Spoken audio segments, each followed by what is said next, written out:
Azərbaycanın gözəl məkanlarına səyahətimiz Azərbaycanın paytaxtı Bakı şəhərindən başlayır. Qədim Qız qalası, müasir memarlığın simvolu olan alov qüllələri və sahili boyunca uzanan möhtəşəm Xəzər dənizi Bakının gözəlliyini tamamlayır. Növbəti dayanacağımız Qəbələdir. Yaşıl meşələri, uca dağları və şəlalələri və təmiz havası ilə Qəbələ təbiət sevərlərin ən sevimli məkanlarından biridir. Quba əsrarəngiz meşələri, alma bağları və füsunkar dağ mənzərələri ilə hər fəsildə öz qonaqlarını valeh edir.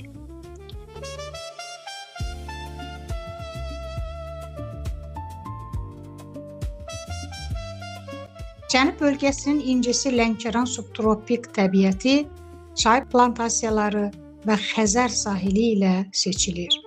Burada yerləşən Xanbulaq gölü öz sakit və füsunkar mənzərəsi ilə qonaqları valeh edir. Yaxınlıqdakı isti su isə təbii mineral suları ilə həm istirahət, həm də sağlamlıq turizmi üçün maraqlı məkanlardan biridir. Tarixi və memarlığı ilə məşhur Şəki Qədim İpək yolunun ən dəyərli şəhərlərindən biridir. Şəkixan sarayı və karvansaraları bu şəhərin zəngin keçmişindən xəbər verir. Dağların qoynunda yerləşən Lahıc miskərlik sənəti, daş döşənmiş küçələri və qədim ənənələri ilə Azərbaycanın ən özünə məxsus yaşayış məntəqələrindəndir.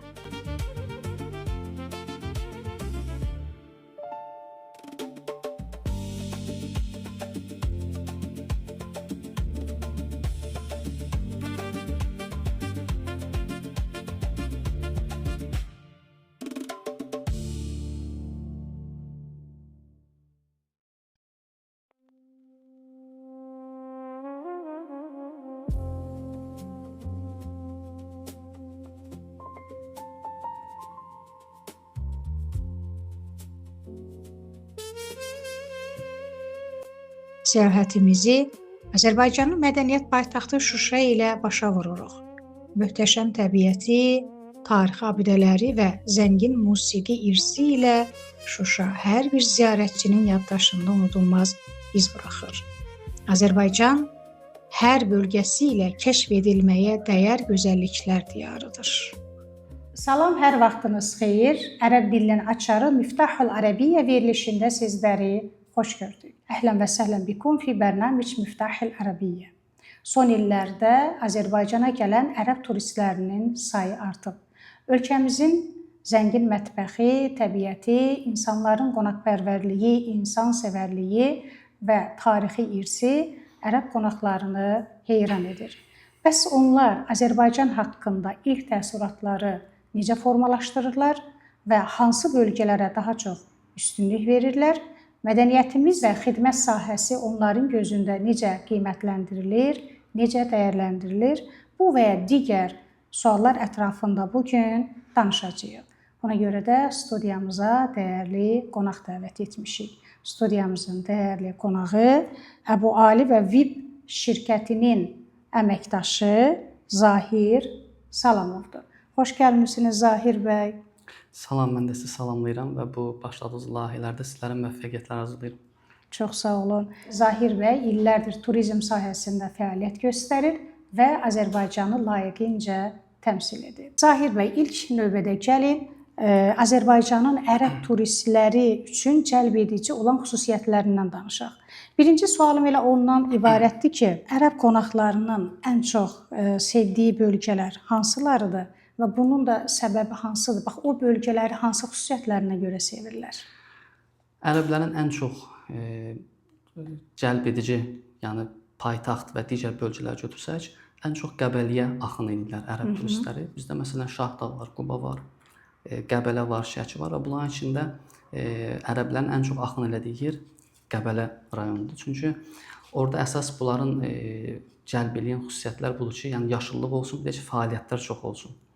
Məsələn, kanatdır və yaxud da ki, orada başqa bir əyləncəli bir məkanlar olsun və həmçinin mənzərə. Düzdür, məsələn, bizdə Qubadır, Şahdağın özündə də gözəl mənzərələr var, Şəkinin özündə gözəl mənzərələr var, amma Qəbələ bunlara daha çox cəlb edici görünür. Bəlkə də bunun səbəbi budur ki, Qəbələ digər rayonlara baxanda daha çox fəaliyyətləri ilə məşhurdur. Qış mövsümündə isə ərəblərin ən çox cəlb olunduğu məkan Şahdağdır.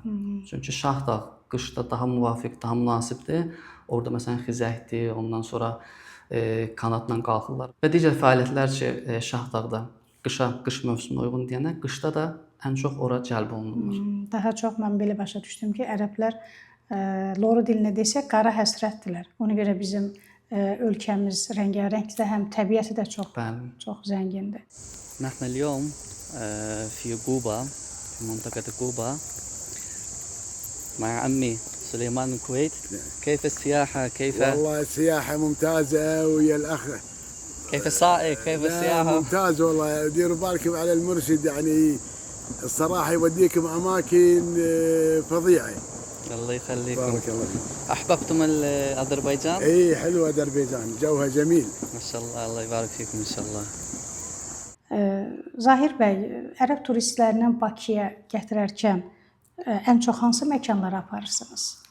Ərəblər üçün müəyyən məkanlar qeyd olunub. Hətta Azərbaycanı, məsələn, Bakını tanıtdıranda ki, bunlar Bakıda eniş eləyirlər hava limanında. Bakının bir neçə dənə yeri var ki, onların öz turizm reklamlarında da həmin yerləri verirlər. Məsələn, onlardan biri Dəniz Mol, dəniz kənarı, bulvar, həm Dəniz Mol. Ondan sonra Xalça muzeyi burada olan içində daxildir. Ondan sonra Dağüstü park. Oradan da bütöv Bakının mənzərəsini görürlər. Biz ki, onlar Dağüstü parka aparırıq. O yer demək bizim Şəhidlər Xiyabanının yanından keçir. Və istər-istəməz bunlar da sual verirlər ki, bu şəxslər ki, dəfn olunmuş kimlər? Biz deyək ki, bunlar Azərbaycanın azadlığı uğrunda, müstəqilliyi uğrunda canlarından keçən şəhidlərdir. Və bəziləri şəkil çəkirlər və çox maraqlı gəlir və bu barədə sual verirlər. Biz də onların suallarını cavablandırırıq sırf bu mövzu barəsində. Ki, bu da bir növ bizim şəhidlərimizin tanıtdırmaqda bu turizm sahəsində özünün köməyi var. Bəli, çünki o yer bizim üçün müqəddəs bir yerdir və şəhidlərimizi də hər an qonaqlarımıza təqdim etməyimiz, anmağımız özü bir şəhidlərin ruhunu yad etməkdir. Bəli. Sonra bunların getdiyi yerlərdən biri Yanardağ. O da bir onlar üçün qeyri-adi bir yer olaraq xoşlarına gəlir. Növbəti sualım mətbəxlə əlaqəlidir ki, Azərbaycan mətbəxindən ərəb turistlər ən çox hansı yeməkləri bəyənirlər? Ümumiyyətlə, ərəblər gələndə bunlar əvvəla restoran məsələsində deyirlər ki, bizim üçün önəmli bu ki, halal olsun. Buna çox diqqət edirlər ki, bizi o yerə aparın ki, orada yeməklərin, ətlər halal olsun. Və etibar da edirlər təbii ki, bələdçinin özünə. Və bunların da ən çox getdiyi yerdə ki, bunların özlərində də bu şey var. Məsələn, çabab məsələsidir. Çabab ki, bütün dünyada məşhur bunların özündə də. Bir də ki, bizdə o bunlar maraq cəlb edən məsələn, dolma ki, deyirik, məsələn, bizdə bir yemək var. Onu məsələn, fərqli şəkildə deyirik ki, bizdə biraz fərqlidir onun dadı. Elə o suala gələcəkdim ki, bax, onlar bizim o milli xörəklərimizi hansı öz milli xörəklərinə oxşadırlar, bənzədirlər? Məsələn, tutaq ki, dolma yeməyini, bunlar da bizdə də belə bir şey var, biraz fərqlidir, hazırlanmağı fərqli üslubdadır. Orada bəzi ədviyyatlar tökülürlər, nəsə əlavə bir şeylər. Onlar daha çox ədviyyatdan istifadə edirlər. Bəli, ən çox ədviyyatlar, bunlar da yeməklərə daha çox əlavə olunur deyənə. Və bir də ki, onlara uyğun, məsələn, bizdə mətbəxlər biryani deyirlər, bunların toyuqla aşı bir formada hazırlayırlar ki, məsələn, bir nəfər gəlir deyir ki, mən öz ölkəmizdə yediyim, burada da yemək istəyirəm. Bəzi ərəb restoranları var, Hind mətbəxləri də var burada, bəzi gedirlər ora. Amma biri də deyir ki, yox, bizə məsələn, Türk və Azərbaycan mətbəxi olan yerə apar bizi. Məsələn, biz Qəbələdə bir neçə dənə tutaq ki, restoranlar var ki, onlar sırf məsələn, milli yeməklər sahəsində ki, daha tanınırlar. Biz o yerlərə aparırıq, onlar da çox da razı qalır. Məsələn, elə Qarabağ bölgəsində 70-ə yaxın plovun növü var və yaxud da Şəkinin pitisi və s. və ləvəngimiz. Həqiqətən də Azərbaycan mətbəxi çox zəngindir. Onlar dedik ki, hansı bizim mətbəximizlə o öz yeməklərinin fərqli cəhətlərini qeyd edirlər? Məsələn, deyirlər ki, bizdə bu daha çox istifadə olunur, sizdə istifadə olunmur. Bax, yeməklərimiz arasında oxşarlıq, fərq hansı idi? Bunlar, məsələn, deyirlər ki, siz daha çox, məsələn, ət yeməyinin üstünlüyü verir. Ətin yanı çörək daha çox. Bizdə amma bunlarda adətən düyü yeməkləri, çörəkdən az istifadə olunur. Və bir şey də qeyd edim ki, bunların bizim məsələn şirniyyat məsələsinə gələndə bizdə məsələn paxlava ki, paxlavalardır, şirniyyatlardır. Çox da bu adla gəlirlər ki, Azərbaycan şirniyyatları, Azərbaycan paxlavası daha məşhurdur və ən çox da aldıqları şirniyyatlardan elə bunlardır. Paxlavadır. Bəli. İndi məsələn müxtəlif paxlava Şəkinin özünün məsələn paxlavası və yaxud da ki Quba paxlavası indi Bakıda onun hər növü satılır və hər rayonda da özünə uyğun paxlavalar satılır. Və müxtəlif şirniyyatdan məsələn bala da çox üstünlük verirlər ki, bizdə məsələn bal növləri, dağ balı, meşə balı bu cürlə. Və onları təqdim edənlər özləri gözəl şəkildə təqdim edirlər ki, məsələn bu bizdə fərqlidir sizdən aranızda. Və həmçinin zəfəran məsələsində də deyirlər ki, bu sizin zəfərandan bizim zəfərandan fərqlidir. Və bunu da təqdim edəndə keyfiyyət baxımından yoxsa necə? Keyfiyyət baxımından, dad baxımından da çox fərqlidir. Torpağa da baxır. Bəli, torpağı məsələsi də var. Və həmçinin çayların da daddan çox bunlara maraq gəlir ki, bunların çayların müxtəlif tamda olan çaylar ki, əsli çaylar ki var. Biraz məsələn fərq eləyib dükanda satılan çaylardan. Və ona da çox maraq göstərirlər. Aldıqlarının elə ən çox biri həmin o çaylardır. Ərəblərdə karak çayı var. Onlarda bəli var. Ədviyyatlarla, o qaymaqla hazırlanır. Bizdən fərqli olaraq karak çayı. Və onların da ən çox istifadə elədiyi, məsələn, Saudiyəlilərin ən çox istifadə elədiyi kofedir. Biz o istifadə olunur qəhvə. Amma onlarda gündəlik qəhvə içirlər və onu tünd qəhvələr ki var, hətta özlərini o xoşdur. Məsələn, biz onu istifadə eləsək, bir az gəlir onun dadı. İndi orada düzdür, Ərəb ölkələrində məsələn, Ərəb ölkələrində fərq eləyir. Bəzilərində elə onlarda çay məşhurdur. Məsələn, ən çox bunlar məsələn Saudiya Ərəbistanının özünü mən deyirəm, götürürəm. Ki onlarda qəhvə hətta burada gələndə yolda saxlayıb deyirlər ki, bir dənə qəhvə içək, sonra yolumuza davam edək. Yol üstü də olsa, yəni daha çox acı yoxsa da südlü?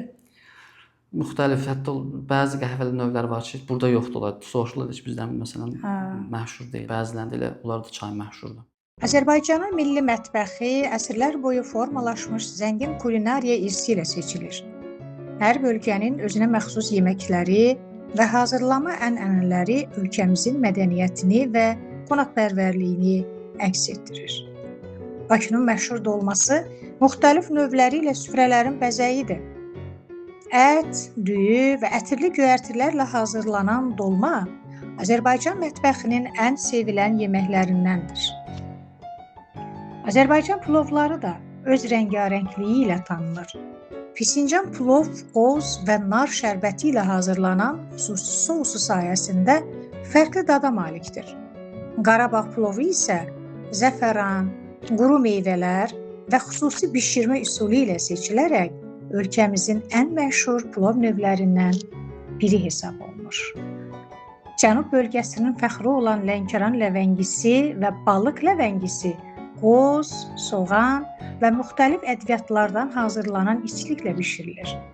Bu yeməklər həm yerli sakinlərin, həm də xarici qonaqların böyük marağına səbəb olur. Şəki pitisi xüsusi saxsı qabda uzun müddət bişirilir və özünə məxsus dadı ilə seçilir. Azərbaycanın bütün bölgələrində hazırlanan müxtəlif kebab növləri isə milli mətbəxin ayrılmaz hissəsidir. Quzu kababı, tikə kabab, lülə kabab və digər növlər od üzərində bişirilərək qonaqlara təqdim olunur. Milli şirniyyatlarımız da dünya şöhrəti qazanmışdır. Bakı paxlavası, Şəki paxlavası və şəkərbura Novruz bayramının və digər xüsusi günlərin ən sevilən təamlarıdır. Bu şirniyyatlar incə hazırlama texnologiyası və zəngin dadı ilə Azərbaycan kulinariya sənətinin gözəl nümunələridir. Azərbaycanın milli mətbəxi yalnız ləzzətli yeməkləri ilə deyil, həm də zəngin ənənələri və qonaqpərvərliyi ilə ölkəyə gələn hər kəsdə unudulmaz təəssürat yaradır. Zahir bəy, mənim növbəti sualım ondan ibarətdir ki, fərqli siz turistlərlə qarşılaşırsınız. Məsələn, fərqli ərəb ölkələrindən gələn qonaqlarla. məsələn, qarşılaşdığınız məsələn Kuveytli, Səudiyyə Ərəbistanı, Oman, Mısır. Onlar arasında fərq olurmu? Zövq, davranış və yaxud da ki, gözləntilər. Fərq nə qədər olur? Bəli, ümumiyyətlə hər ölkənin insanlar arasında fərq olduğu kimi və bunların da baxmayaraq ki, hamısı bir ərəb ölkəsi, belə deyək, adı ilə gedirlər. Bunların da hər bir ölkənin də özünə uyğun xasiyyətləri var.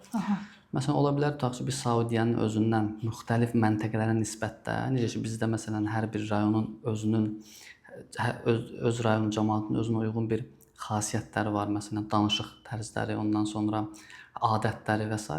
Eynən də onların özlərində də öz ölkəsinin müxtəlif məntəqələrə nisbətdə davranış tərzləri var. Təbii ki, olmalıdır. Bizdə olduğu kimi. Paytaxtdan gələnlər görərsən bir növ münasibət bəsləyirlər.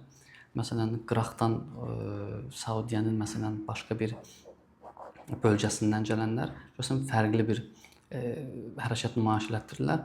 Məlum məsələdir ki, insan psixologiyası tək hər hansı bir ölkəyə əsaslanmır. Onların hər bir ölkədə olduğu kimi insanın xasiyyəti fərqli olacaq. İnsanın düşüncə tərzi, təfəkkürü hər bir ölkədə olduğu kimi onlarda da o cürlədir. Sadəcə ümumi olaraq biz götürəndə, yəni məsələn Kuveyt cəmaatı bu cürdür, Səudiyyə Ərəbistan cəmaatı bu cürdür. Məsələn müxtəlif biz onlara ad da qoya bilmirik. Çünki hərəsinin içində görərsən ki, məsələn müsbət təbiətli insanlar da var, insanda müsbət təsir qoyur və təbii ki, insan olaraq bəzilərinin mənfi təsir qoyanlar da var. Bu da insanın xasiyyətinə bağlı, nəinki həmin ölkənin özünə görə. Yəni biz iki dənə məsələn fərz elə qonağa görə bütöv ölkəni nə edə bilməliyik? Deyəmək məsələn bunlar hamısı belədirlər. İnsan faktorudur da burada. Bəli, insan faktorudur. Bizdə məsələn gedilər hansı bir ölkəyə görürsən ləyaqətli şəkildə təmsil etməyən bir şəxs olanda bütöv Azərbaycanın adına yazmaq olmur. Hörmətli izləyicilər, bugün biz ərəb turistlərinin gözü ilə Azərbaycana bir nəzər saldıq. Həqiqətən də bizim xalqımız həm maddi və mənəvi cəhətdən zəngin bir xalqdır. Çünki yuxarıda da qeyd etdim ki, bizim xalqımız mənəvi dəyərlərə söykənən bir xalqdır. Həqiqətən də ulu öndərimizin gözəl bir sözü var. Mən fəxr edirəm ki, Azərbaycanlıyam. Həqiqətən də biz fəxr edirik ki, belə bir xalqın bir parçasıyıq, nümayəndəsiyik. Ümid edirik ki, bu veriliş Azərbaycan ilə ərəb dünyası arasında turizm və mədəni əlaqələrin inkişafına bir töhfə verəcək. Gələn verilişlərə dək sağ olun, salamat qalın. يعطيكم ألف عافية. وصفتي لليوم من أطيب وأشهى المشروبات الشتوية الدافية. طبعا هيك أجواء بدها هيك مشروب دافي. اليوم رح أعمل أنا وياكم شاي كرك، لكن يا جماعة اليوم رح أعمل بخلطة منزلية طعمها جد بشهي، لازم تجربوها على طريقتي. تعالوا أورجيكم طريقة العمل بالتفصيل خطوة بخطوة. أول إشي هون رح نحتاج نصف كوب من السكر، ورح نحتاج كمان هون نصف كوب من الشاي. طبعا الشاي اللي استخدمته اليوم بالوصفة هو الشاي الحل. هلا هون رح أنزل القرنفل. بالنسبة لكمية القرنفل هون رح نحتاج 7 حبات بالإضافة ل10 حبات من الهيل. طبعا عندي هون حبات الهيل لازم تكون حجم صغير، إذا عندكم الكبير بتحطوا 7 حبات. هلا هون نزلت عود من القرفة بالإضافة لملعقة كبيرة من الزنجبيل البودرة وملعقة صغيرة من الزعفران. الزعفران رح يعطي إضافة كتير طيبة ما تستغنوا عنه. في حال مش متوفر ممكن تحطوا بودرة الزعفران حتى ناخذ هذا اللون الأصفر الحلو.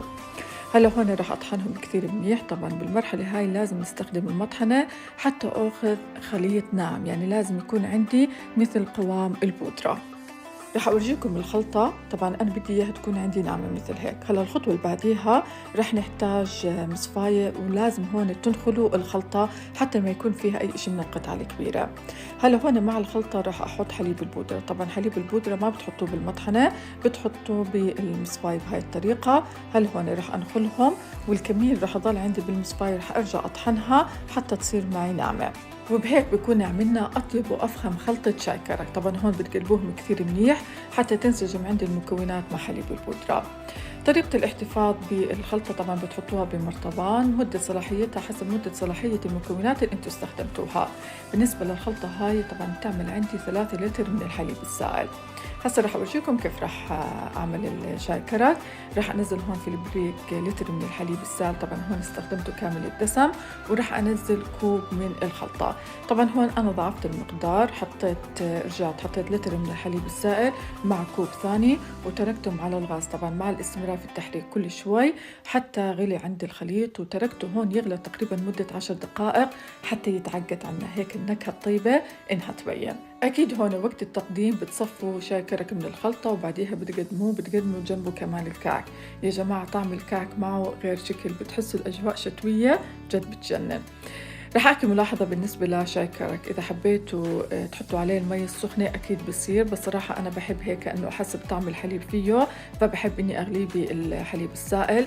جربوا هاي الخلطة، أنا متأكد إنها رح تعجبكم، صراحة من أطيب خلطات شاي كرك اللي عملتها. وهي وصفتي لليوم، إذا حبيتوها وعجبتكم ما تنسوا دعم قناتي، الاشتراك فيها، تفعيل زر الجرس حتى يوصلكم جديد القناة. ويعطيكم ألف عافية وشكرا جزيلا لحسن المتابعة. معكم علا طشمان من قناة أطيب الوصفات يمي.